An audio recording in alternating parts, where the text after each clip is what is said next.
ओम श्री गुरुभ्यो नमः। हरि ओम। सदाशिवसमारम्भां शङ्कराचार्यमध्यमाम् अस्मदाचार्यपर्यन्तां वन्दे गुरुपरम्परां। वक्रतुण्डमहाकाय सूर्यकोटिसमप्रभा निर्विघ्नं कुरु मे देव सर्वकार्येषु सर्वदा। सरस्वती नमस्तुभ्यं वरदे कामरूपिणी विद्यारम्भं करिष्यामि सिद्धिर्भवतु मे सदा। गुरुर्ब्रह्मा गुरुर्विष्णुः गुरुर्देवो महेश्वरः गुरुः साक्षात् परं ब्रह्म तस्मै श्रीगुरवे नमः। वसुदेवसुतं देवं कंसचाणूरमर्दनं देवकी परमानन्दं कृष्णं वन्दे जगद्गुरुम्।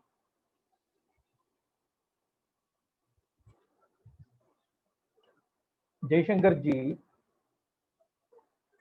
spoke about the four Purusharthas.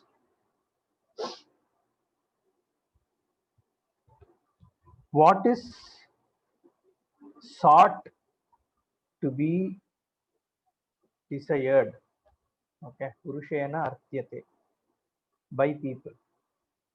So what are the pursuits, the common pursuits of life? That is one thing he spoke about. And then he introduced what is a Veda and the means of knowledge, and then got into some of the key shlokas, the 8 significant verses of Bhagavad Gita. So he started with this Asmin Loke Dvividha Nishtha Pura Prokta Jnana Yogena Sankhyanam Karma Yogena Yoginam He Anagha Apapa. So, hey Arjuna, the one who is free of Papa. So, in this, the spiritual context, this Asmin Loke can be taken actually as in the context of people who are looking for meaning in life. Okay, let us put it like that. Asmin Loke. So not everybody is doing Sankhya and Karma Yoga, correct? So only people who are looking for something more than just living in terms of what we call a spiritual pursuit, for them the two paths have been given by me. Okay, Pura Prokta Maya, I myself gave this, is what Bhagavan says.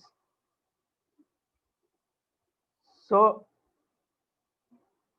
if we have Shraddha that Bhagavad Gita was given by Bhagavan, then this is Bhagavan is saying that he is the one who gave these two paths to Marga, though Nishta. Okay, Marga is not a right word because eventually it is only Jnanam which is giving moksha. So Karma Yoga is a means to gain this Jnanam. Therefore, you can't take them as two paths. So you have to take them as Dve Nishta. Okay. Dvividha Nishta. Two types of Nishtha, two types of attention, two types of focus, two types of what would I say, lifestyles, right? That is what is called as Sankhya Yoga. He uses Jnana Yoga and Karma Yoga. Yoga means coming together with, so becoming one with. You have to take it like this. So this is not like in our, when you go and read some of the books, they'll say there are different types of yoga: Karma Yoga, Bhakti Yoga, Jnana Yoga, Raja Yoga, Kriya Yoga, and there will be so many yogas. And then they'll say you can go attain salvation through any of these paths. So each yoga is seen as one path.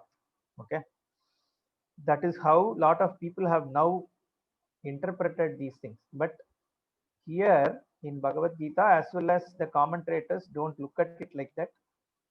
Bhagavan clearly says only by Jnanam the salvation is possible, and Karma Yoga is a preparation for that. That is why it is called as Nishtha.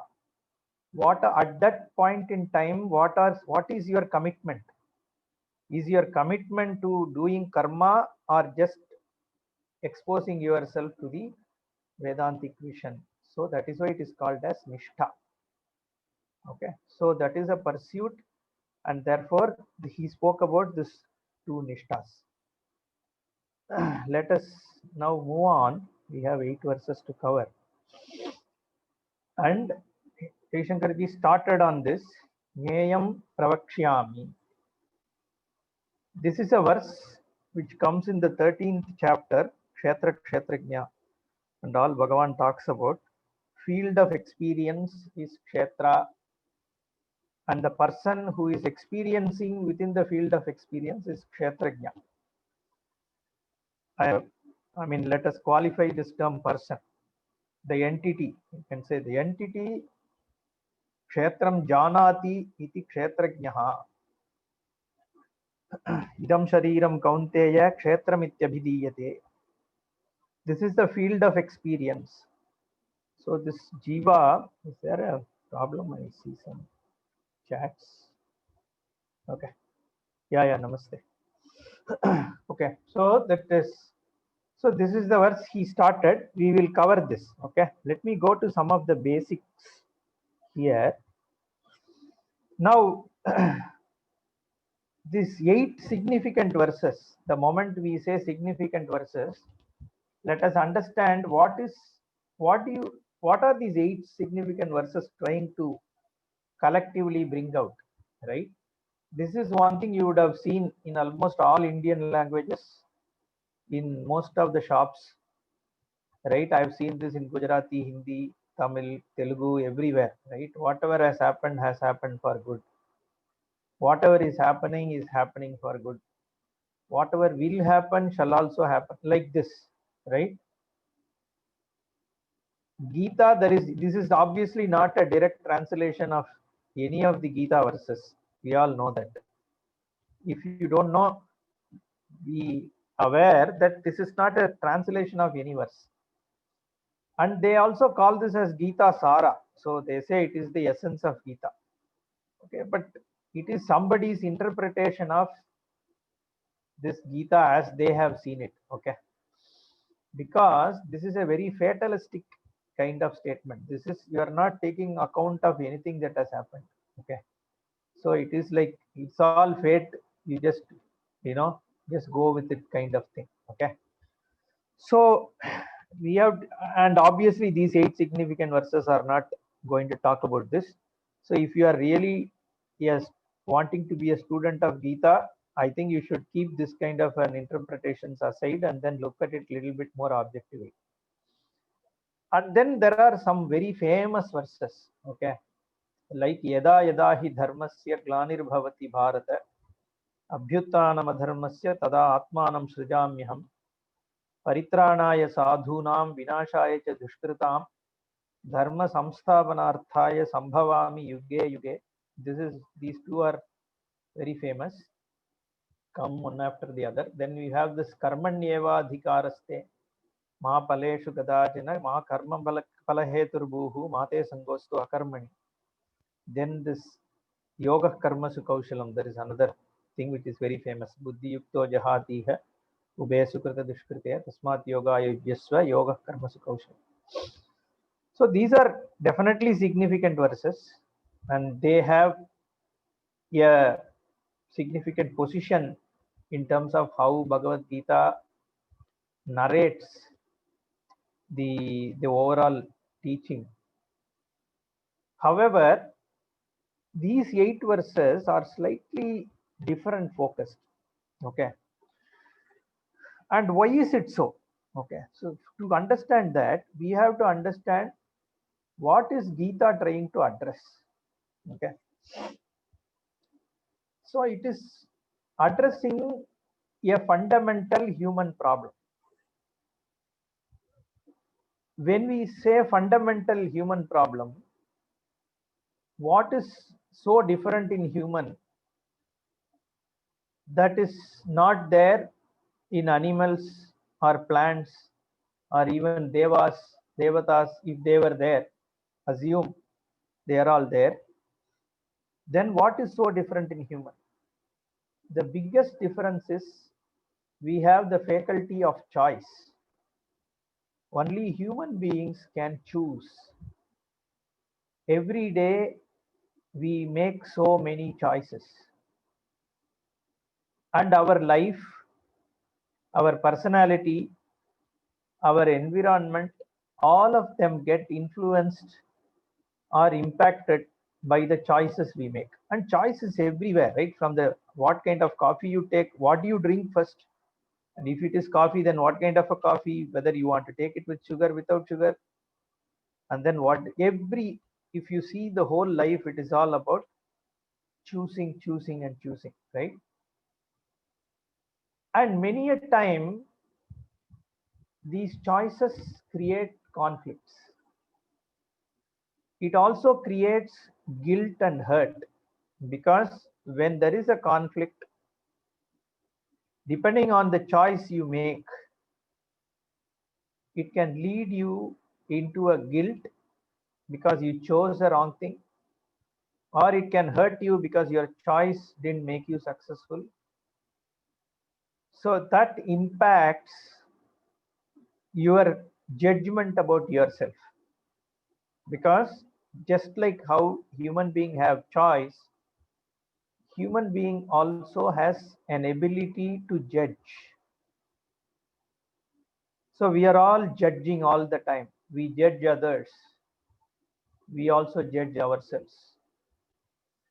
So these conflicts arising out of choice also leads to self judgment from a very early age, and that kind of complicates what is today your personality, right? I'm not saying this is right or wrong, I'm saying this is what it is. And this is a very common problem with every human being, whether that person is in United States or in Sri Lanka or London or Tanjavur or Rishikesh, doesn't matter, because it is a fundamental human problem because of this faculty of your choice and faculty of being judgmental. Because you are always judgmental, you always find yourself not meeting your own standards of expectation about yourself, whether it is about ethics, whether it is about the capacity that you have, the knowledge that you have. You are non-acceptable or unacceptable to your own self, because you have a standard for yourself, right? That's why every year in the new year we have this resolution. We say, hey, this is what I'll do. After 3 days we don't even see that, we look at the diary only next year. But why do we write? Because we want to be different, because we are not acceptable to ourselves. So because we are not acceptable to ourselves, we behave differently. It depends on the level of conflict, the level of hurt, the level of pain one undergoes. Then one takes to different kinds of things, right? Some people transgress laws, some people take to crime, some people shout at people, others. So there is, all this is because of the choices we make, and that how it influences the personality. So the all the time our mind is the battlefield, and we are not sure what choices to make. And that is what sage Vyasa sets up as a battlefield where Arjuna is seeking help to take a decision. That is what is Mahabharata and specifically Bhagavad Gita about, right?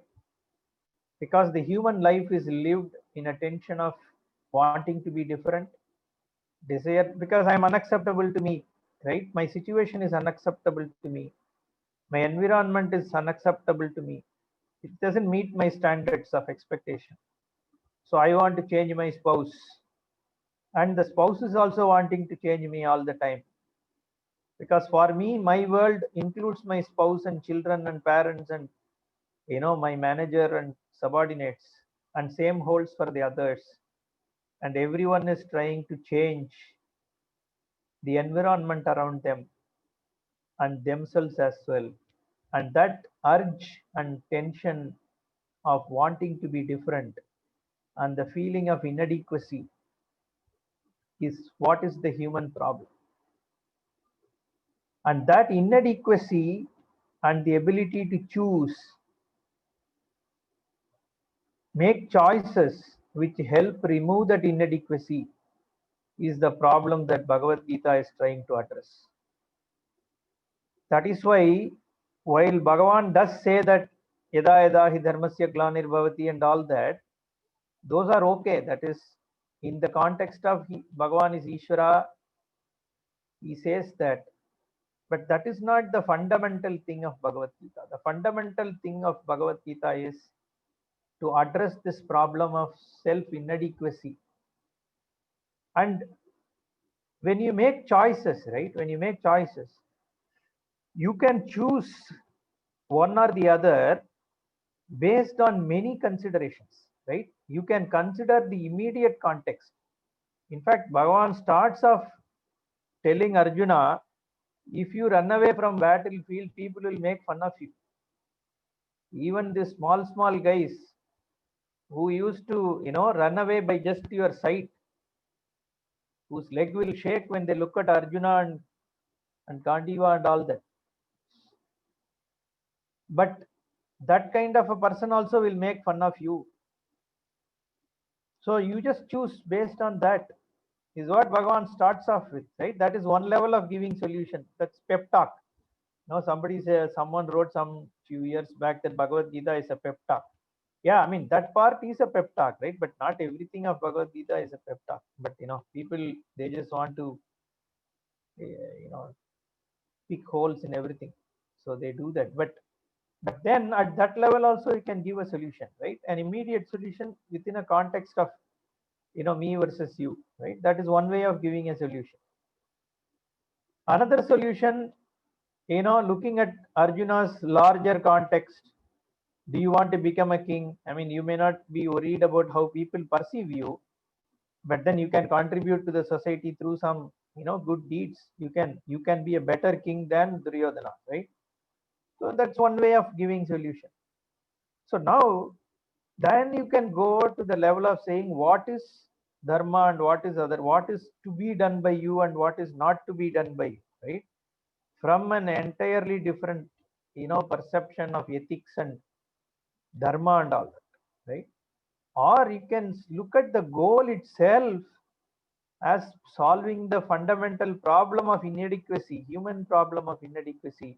And if that were to be your goal, then in this situation, what would be your choice, right? That is another way of looking at a solution for the problem. It depends on what are you trying to solve, right?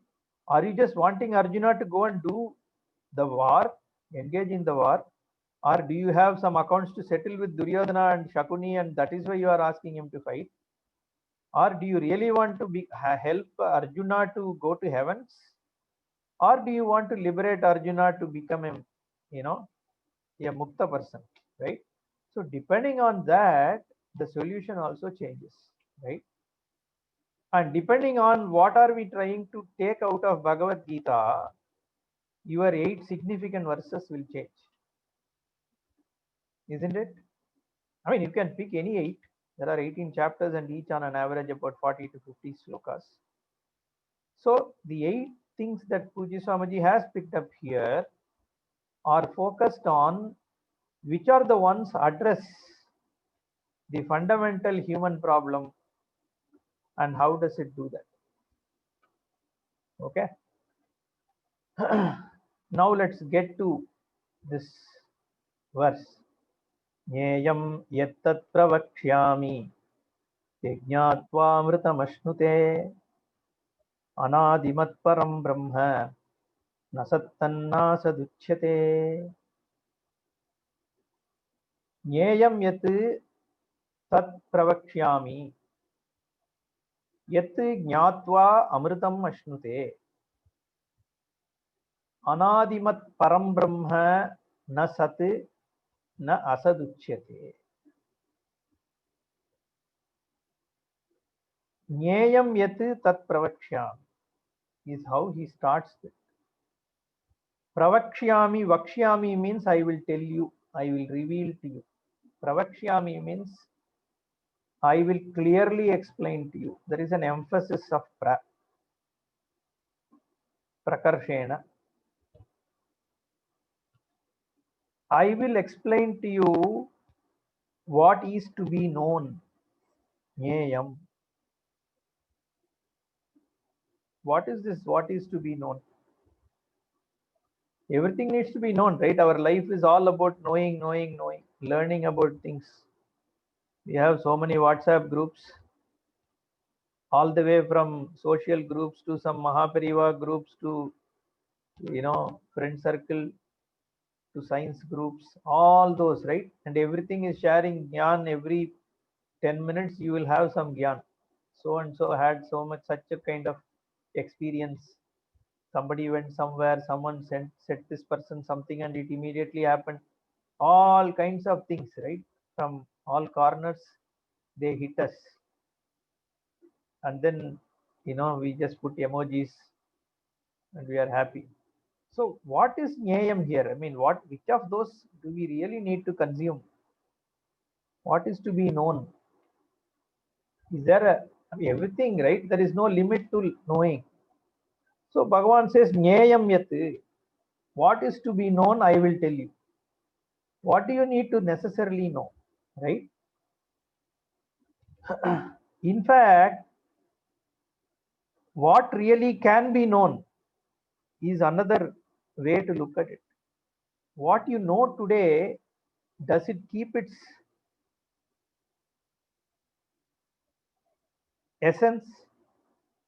You say, okay, I am telling you this is a cloth. Okay, you have known this to be a cloth. Okay, now what is cloth?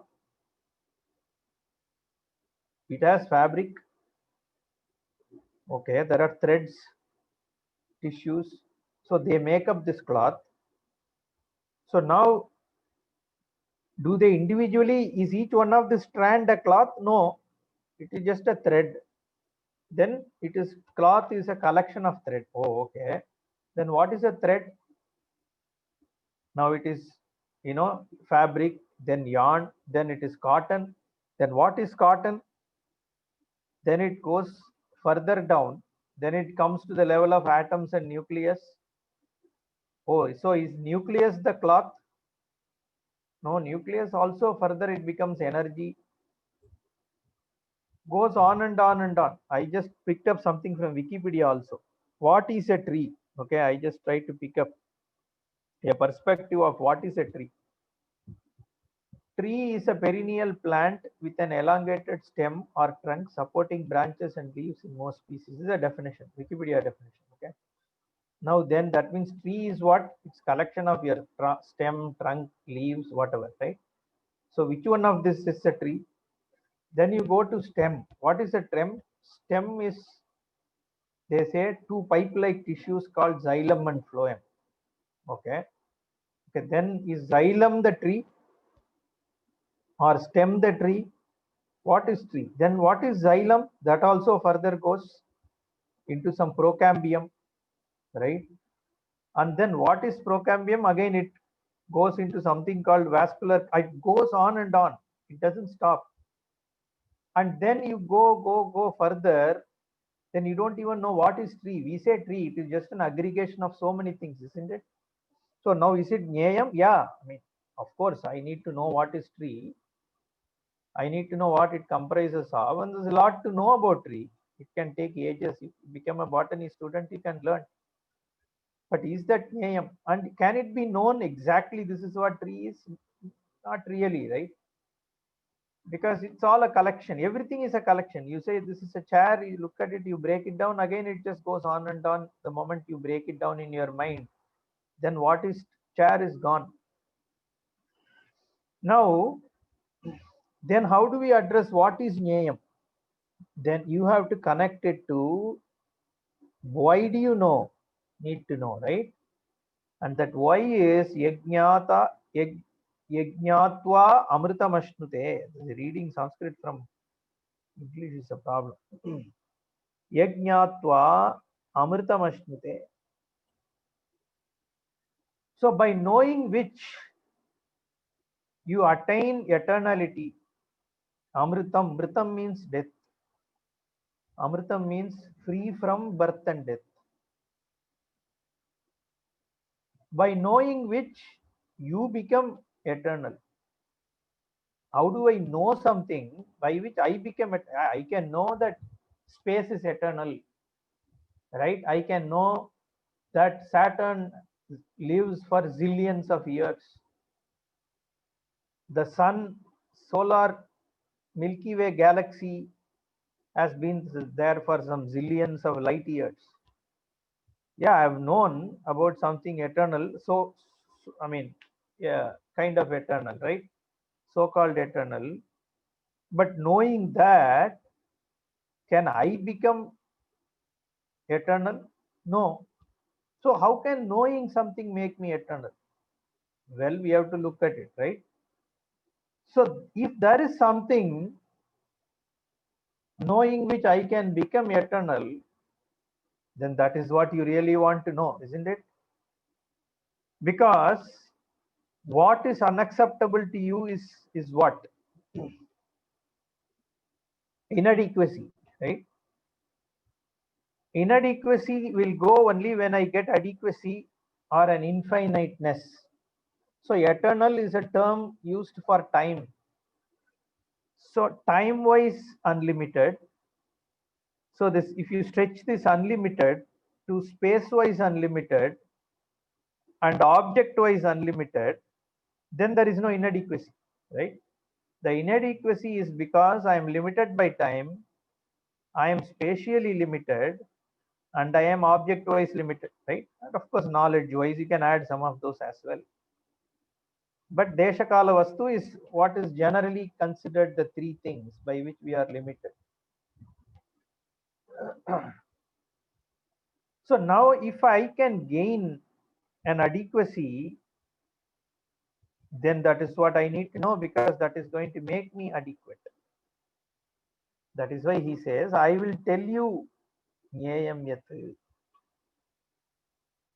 Nyayam Yat Tat Pravakshyami. I will clearly tell you. Yat Jnatva Amritam Ashnute. So one gains Amritam, deathlessness. Here is a translation. But gains adequacy. And what is that to be known? In the second line he says, Anadimat Param Brahma na Sat na Asaduchyate. Adimat means one with the Adi. Adi means beginning. Like Shriman means one with Shri, with wealth. Like Dhanavan. Like that, Adimat means one which has a beginning. And if you add a Nanj before that, negation, it is Anadimat. Without Adi, a beginningless. And he has already said Amritam also, right? Endless. Mritam means end. Become. So this Amritam also we have to understand. It's not like one time death we are talking about, right? The sense of becoming, getting out of the birth and death cycle, right? Coming out of the sense of becoming. You keep changing. Every moment is death, every moment is a birth, isn't it? What I was some time back is not what I am, because every cell is changing. Everything around me also is changing. My mind is changing. Everything is changing, right? Change is what is constant. So that is a birth and death. It's called samsara also. As Jaishankar ji said, right? Samyak Sarati.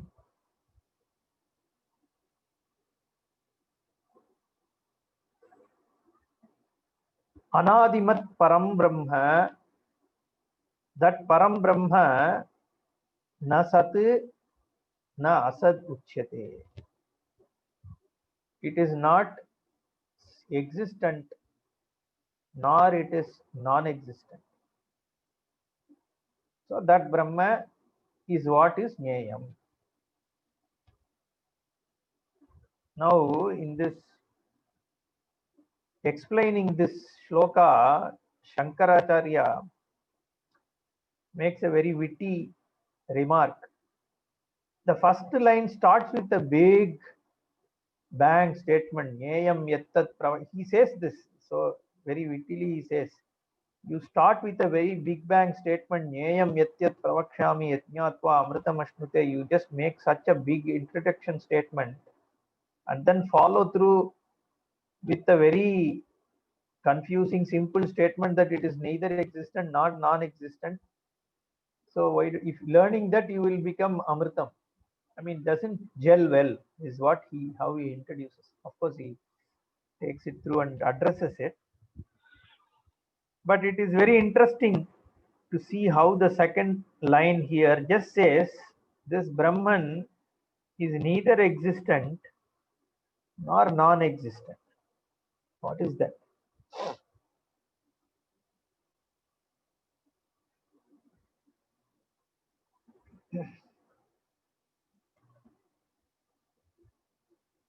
So we have seen Anadimat and eternal and all that. So this na sat na asaduchyate, not an existent thing, nor it is a non-existent.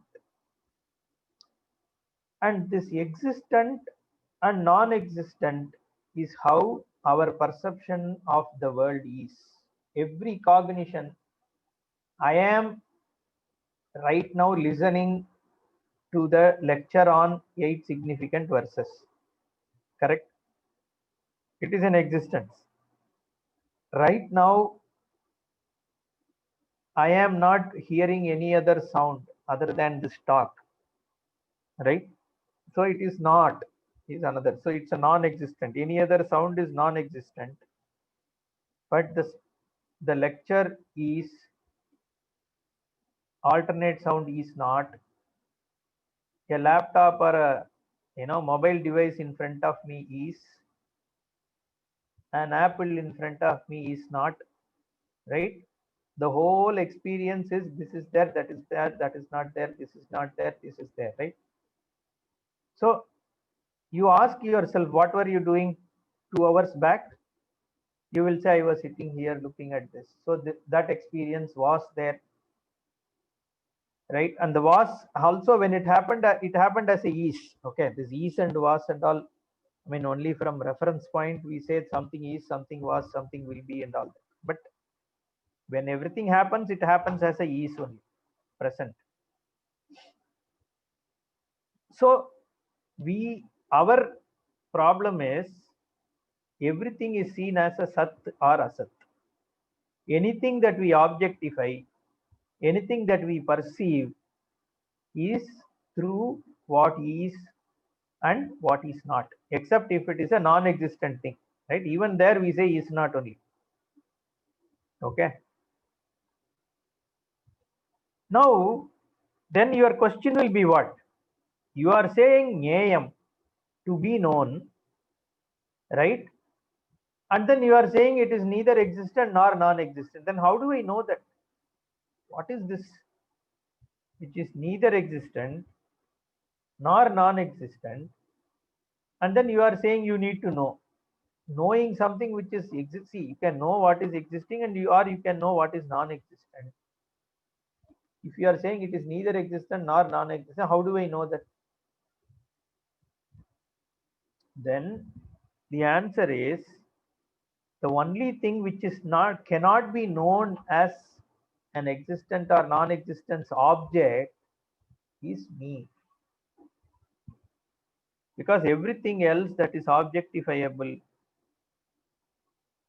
can be known through this cognition as this is there, this is not there, this was there, this is there, all that. So The non-objectified one is the subject. I'll show you some just to make the understanding clearer. So I added a few, I mean, not so great visuals, but something for you to look at how we all visualize, right? Our experience of the world. Like Bhagavan says, right? Kshetrajnam idam shariram kaunteya kshetramityabhidiyate. The field of experience, which is this body. Why you call it as? Because this is the window through which you are seeing the world, isn't it? That is why I had the picture there. There is another window through which you are seeing the world, but then your body itself is a window. And it has some 5 windows, right? Your eyes, nose, ears. These windows only get you the world, your senses. And in fact, you know your body also that way only, isn't it? You see your body. Unless you see your body, you won't even know how you look, right? Your senses only fetch you your body. Your eyes fetch you how your body looks. Your skin fetches you how it touches. Your own body also is known to you through this. Again, you objectify and know what is inside this body, like your breathing, the energy also is objectified for you. You objectify your prana also. Your mind also, you know, right? I am thinking this. Just observe your mind, you know what you are thinking right now. You know what you are thinking. You know you are happy or sad. So everything is known. This whole kshetram is known to you.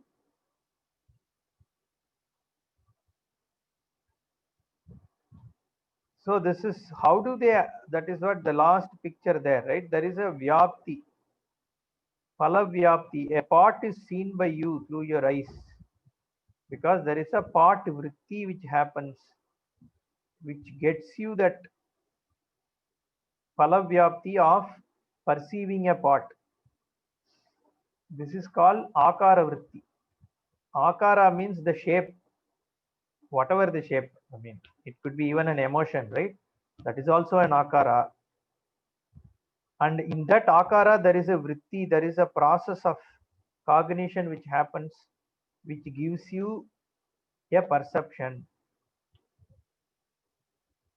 But can an atma, your own self, be available for you to perceive by a direct perception, or can it be even inferred? It is not available. See, an inference is possible only if you have a perception about it, right? Some, like we say, what is, yeah, there is fire in the mountain. You can say that without seeing a fire. Why? Because you are seeing smoke. And then you already have a vyapti jnanam based on your perception that wherever there is smoke, there should be fire. So you can gain a jnanam through an inference. But in the case of Brahman or Atma, you don't have anything like that. Therefore, it is not available to through your vritti, this kind of a vritti, akara vritti. Okay. So that is why it is called na sat na asat, because it is not available for objectification. But then how do I know this? Nyayam yattat pravakshami, Bhagavan has said, fine. But how do I know? That is where the Shabda Pramana comes into picture. Shabda Pramana is the means of knowing through Shabda, the words of the Vedanta or Bhagavad Gita, whatever. They are both same because Gita follows what is said in Veda, therefore it is considered a Pramana. I'll show you from one of the Upanishads is this verse, how it has picked up The main sense from the Shruti Vakya, the Veda Vakya only is picked up by this verse. Therefore, it is Pramana. So, Shabda Pramana only reveals your Atma Swarup. I am using this Atman and Brahman interchangeably, purposefully only. Okay.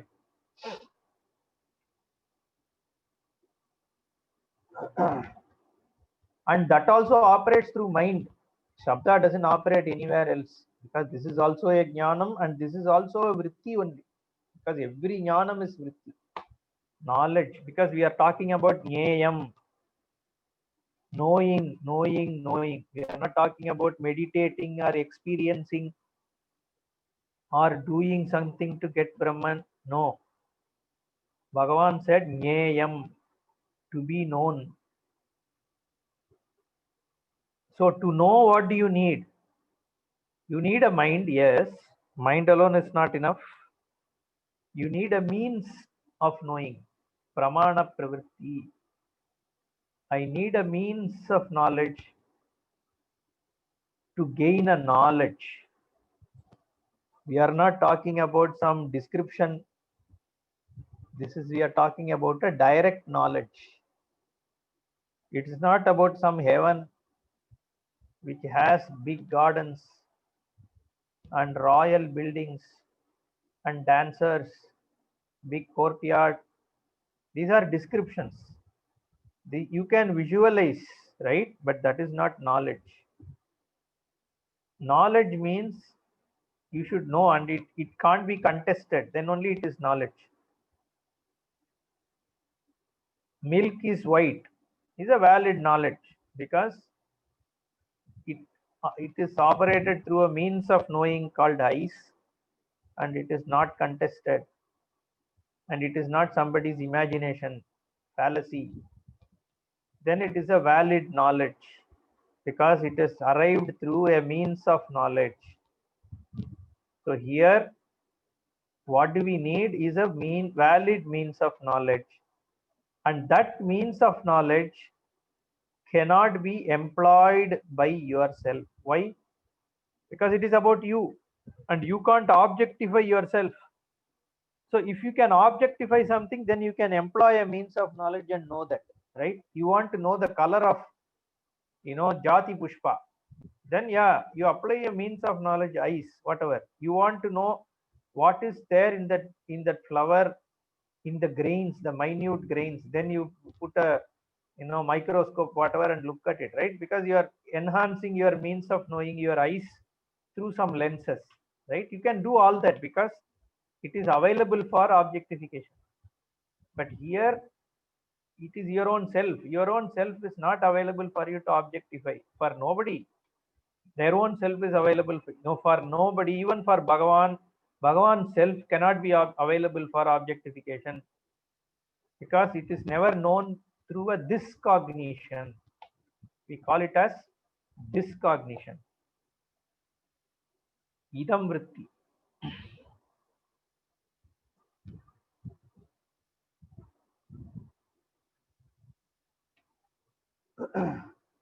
Therefore only Bhagavan said na sat na asad uchyate. Then if it is not available for discognition, what can be a pramana? How do you see your face?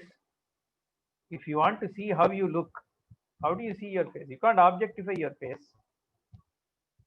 You need a reflecting medium. You need a glass or some water which can reflect your face, and then you see your face there, and then that's how I look, isn't it?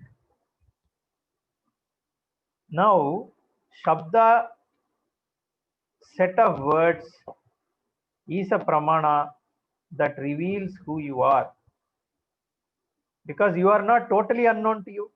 Like Jaishankar ji said, you don't need a proof to say that you exist. You don't say, I'll go and check with my wife whether I really exist or not. We don't say that.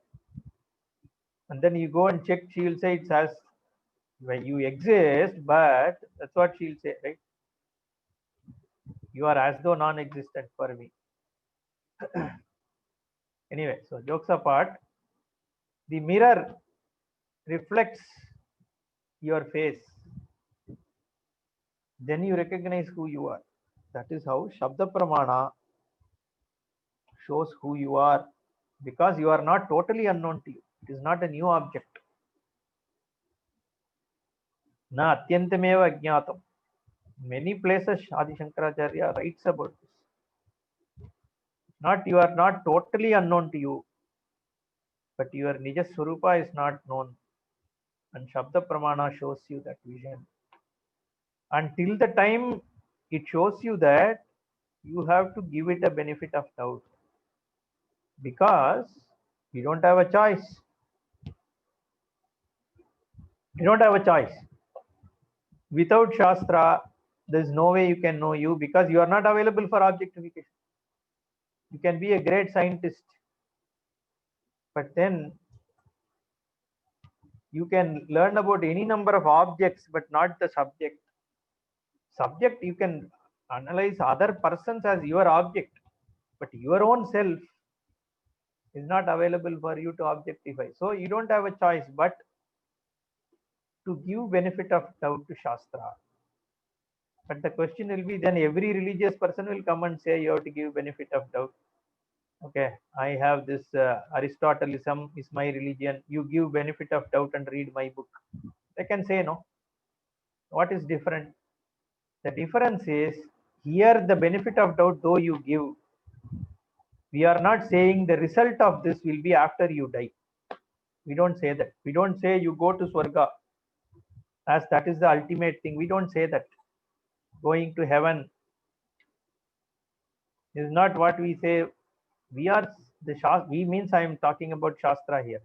Shastra says that you are that Brahman and you recognize it when you are here alive.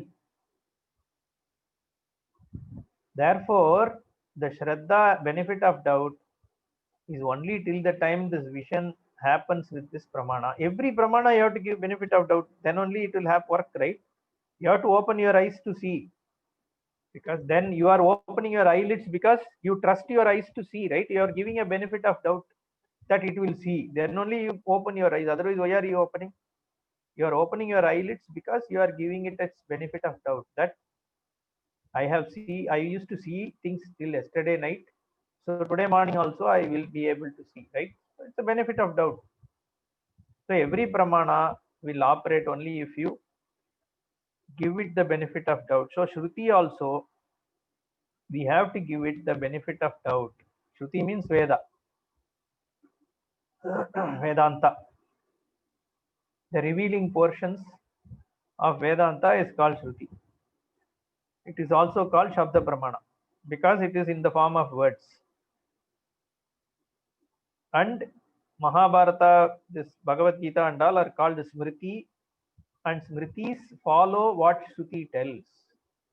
Kalidasa says this.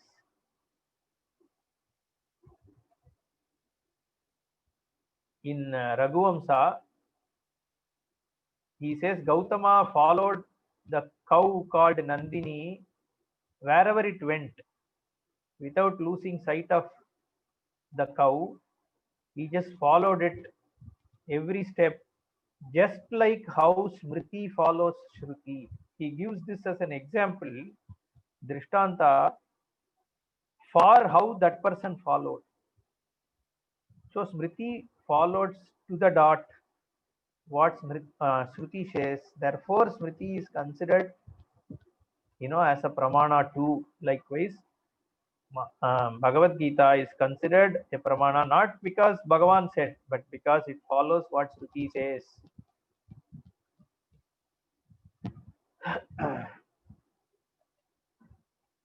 So therefore, it is Nyayam. It can be known. But then your question will be, hey, you are saying it is Nyayam, but the second line says it is neither Sat nor Asat. And we have also heard words don't reveal. They come back. Yato vacho nivartante aprapya manasa saha. People say, right? The one who says, I know, Brahman doesn't know. Only the person who says, who doesn't know, knows. All kinds of things are heard. But here also it says Nyayam, to be known, but then it is not existent, not nor non-existent. That's where Shankaracharya says, see, the second sentence also is intended to reveal something. Otherwise, see, words are always said, whether it is in the Veda or in Smriti Grantha like Bhagavad Gita, for what? To reveal something to you. So what is Bhagavan trying to reveal? He says this is Brahman, and Brahman is neither existent nor non-existent. Means what? Is neither existent nor non-existent is the definition of what is Brahman. So we need to then understand what that means. The intention of me making a statement that Nasat and Nasaduchyate is to tell you what is Brahman, right? So then you have to understand, if it is neither existent nor non-existent, then what exactly it is. Why is he saying is neither existent? Because every word and reveals what? A jati, kriya, guna or sambandha. It either talks about a set, a collection like cow, tree, mango tree, right? It's a collection, it's a set. Door, human being, head, tail, hand, sun. All these are category of objects, right? Or a guna, red stone,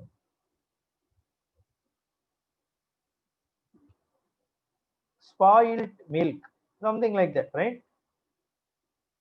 Crimson sun. All these are attributes. These words are attributes, right? Or it can be a kriya. Somebody walked, walking. It is not a jati or an attribute, but it is a kriya, an action or a relationship. Father, son, like that. So words are revealing these four sets.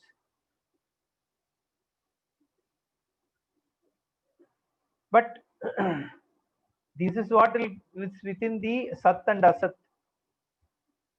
But Brahman is none of these, because it is not a collection. We don't even know one Brahman. Where is a question of category of Brahmans? Nor Brahman is an action, nor is Brahman an attribute, nor is there a relationship for Brahman, because Brahman is what the definition of Brahman is everything, right? Jaishankar ji told in the last week session, Brihi Vriddhau, that which is large, infinite is what is Brahman. That is nothing other than Brahman which exists. So there is no question of relationship. So the words revealing Brahman cannot talk about a jati, guna, kriya, sambandha. Then how does it reveal? Okay, that we need to find out. Now, I spoke about some Upanishad Vakyas which are close to this shloka, right? There is a Mundaka Upanishad. In that, Mahashala Shaunakaha Havai Vidivat Upasannaha Angirasam Paprachanu Bhagavaha Kasmin Vijnate Sarvamidam Vijnatam Bhavati. So to Angirasa, Shaunaka came with respect, Vidivat, in a proper fashion, like a Shishya comes to a Guru and then asks the question, Kasmin Vijnate Sarvamidam Vijnatam Bhavati, by knowing that which everything here is known, as though known. Nyayam yattat pravakshyami. So you can relate to that, right? What is to be known? Why? Because that is the only thing that can be known. Everything else we saw, right? The moment you start with a tree, you don't know where it lands. But when it is about Brahman, it doesn't go any further. That is why it is the only thing which can be known. He started with that statement, right? Rest of it, you only know in some way. The moment I ask one more question about what it is, then we don't know the answer. Maybe somebody knows to one more level, somebody may know two more levels. After that, we again ask what comprises of it, then we don't know. Even scientists have only gone that far, right? With each of the thing, the amount of knowledge to gain is unlimited. But here with Brahman, it's not the case. Kasmin vijñāte sarvamidam vijñātam bhavati. Knowing which everything else is as though known. What is that? Tasmai sahovacha. Dve vidye veditavye itihasma yad brahmavido vadanti paracha eva paracha. There are two vidyas. One is Paravidya and one is Aparavidya. And there is one more shloka there which I didn't pick up. It talks about Rigyeju Sama and all that. But the next one is Yattade Adreshyam Agrahyam Agotram Avarnam Achakshuhu Asrotram Tadapanivadam Nityam Vibhum Sarvagatam Susukshmam Tadavyayam Yat Bhutayonim Paripashyanti Dhiraha. Again, here he defines that it has no eyes. Again, same thing, non-objectified, non-objectifiable, because it is not the object but the subject. And then the famous quote, Yatornanabis Rajade Grannate cha Yata Prithivya Moshadaya Sambhavanti Yata Satah Purushat Keshalomani Tata Aksharat Sambhavati He Vishwam. From that only this is formed. In the next verse, tomorrow we will see. If it is only the subject and not objectified, then what about all these objects which are there? I see an earth, I see the mountain. Maybe I am the subject, but then there are so many objects. This is Milky Way galaxy and there are so many galaxies. So if all that is there and I as a subject also I am there, then how can you say it is all Brahman, one thing? What is the connection between the two? That needs to be addressed, isn't it? I am a subject different from all the objects doesn't make me an infinite totality, isn't it? All we are earlier, at least I thought I have this body, mind, prana, everything, but now you are saying that is also not me. I am just somebody who is inside this body looking at this world. If that is the case, then I have come even smaller than what I assumed earlier I was. At least I thought like 5.5 feet, you know, with whatever breadth of 2 feet or whatever. At least that much I am is what I thought, but now you have made me even smaller. But you are saying I am infinite. How is it possible? So that's why Bhagavan in the next verse actually goes into that. He says, Sarvatah Panibadam Tate Sarvatokshi Shiromukam Sarvatah Shrutimalloke Sarvamavritya Tishtati. Everything is you. That's what he says. Here also same thing. Yata Prithivya Moshadaya Sambhavanti Yata Satah Purushat Keshalomani Tata Aksharat Sambhavati Iha Vishwam. Whatever you see as objects in the discognition is all born out of that you, that Brahma, Yad Brahma Vido Vadanti Paracheva Paracha. This is where it looks like Bhagavan has picked this idea. Simple. That's why we say Smriti follows Shruti. You see exactly whatever those two verses are saying is what this Mundagopanishad Vakyas are actually saying. So we'll see tomorrow. Om Purnamadah Purnamidam Purnat Purnamudachyate Purnasya Purnamadaya Purnameva Vasishyate. Om Shanti Shanti Shanti. Harihi Om Shri Gurubhyo Namaha. Harihi Om. धन्यवाद गुरुजी. Thank you, Guruji. धन्यवाद है गुरुजी. Thank you. Thank you. Hare Krishna. Thank you. धन्यवाद.